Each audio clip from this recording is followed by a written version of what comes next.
Encore une fois, on a les gens de Aviva comme partenaires dans l'aventure du show de moto. Et Régis Auclair, on va parler aujourd'hui avec toi d'abord de comment Aviva en est rendu à faire de l'assurance de véhicules de loisirs. Parce qu'on vous voit dans les salons de la moto, vous êtes présent parce que c'est une catégorie qui vous intéresse. Effectivement. Alors, on est le deuxième plus gros assureur au Canada. On parle de 3,2 milliards de primes. Donc, l'assurance, on connaît ça. Assurance auto, habitation, véhicules de loisirs et assurance pour entreprise. Puis quand on parle d'assurance de loisirs, là, on rentre dans une catégorie qui est quand même assez large. Donc, on parle de moto, VTT ou quad, si vous préférez. Les motoneiges, les bateaux et tout le produit VR. Toutes des belles dépenses pour nous faire triper, c'est le fun. Oui, effectivement. Alors, c'est ce qui explique, étant donné qu'on a une ligne de produits spécialisés dans les véhicules de loisirs, c'est ce qui explique qu'on est dans les salons. Comment vous établissez les primes? C'est toujours la question qu'on se pose. Comment il en arrive à ce chiffre-là pour moi? C'est une très belle question, effectivement, et ça, on va essayer de répondre assez rapidement. J'ai un beau petit rapport ici du Bureau d'assurance du Canada, ce que les gens connaissent par le BAC, comment on établit les fameux critères pour établir la prime pour un individu en question. Alors, il y a deux grands facteurs qui viennent en sorte de jouer ou de calculer la prime pour vous personnellement. C'est un calcul personnel. Le premier, c'est qu'on va tenir compte de vos critères à vous, de votre profil à vous. Alors, votre âge, votre sexe, votre lieu de résidence, votre dossier de conduite et votre dossier de réclamation. Ça, c'est des critères qui sont propres à chacun des individus.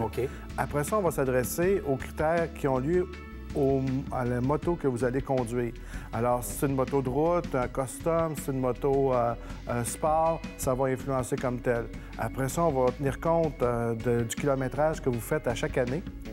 Plus vous faites du kilométrage, plus vous êtes exposé à des risques. Mais là, il y a des gens qui vont dire « Ah, bien, je vais dire que je fais juste 2000 km par année. » Même si j'en fais 15. Oui, bien, c'est une déclaration que vous pouvez toujours risquer, effectivement, mais... c'est ça, il faut dire la vérité. Il faut dire la vérité. Oui. On peut avoir des problèmes, là. Vous pouvez avoir des problèmes. Je pense que personne ne cherche vraiment de problème. La véritable calcul qu'on fait avec vous, c'est d'évaluer la nature du risque que vous correspondez par rapport aux primes que vous allez charger.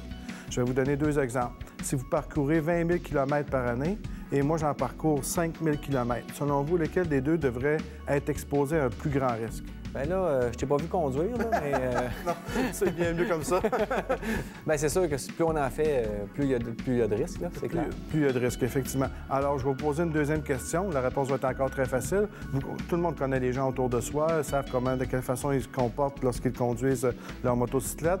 Alors, si vous avez quelqu'un autour de vous qui pogne régulièrement des tickets de vitesse ou des excès de vitesse, comme on dit, et vous avez un dossier de conduite avec la Société d'assurance automobile du Québec, vous n'en avez pas de ticket. Selon vous, lequel des deux motocyclistes est le plus à risque? Ceux qui n'ont pas de ticket. Alors, est-ce que, selon vous, ça vous tente de payer le même prix que celui qui a beaucoup d'infractions au code de la route? Exactement.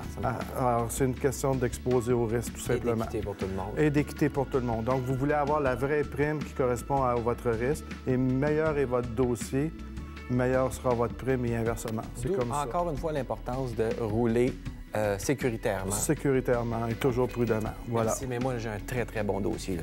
Ouais. Merci, Régis. Merci, Régis. Pour vous.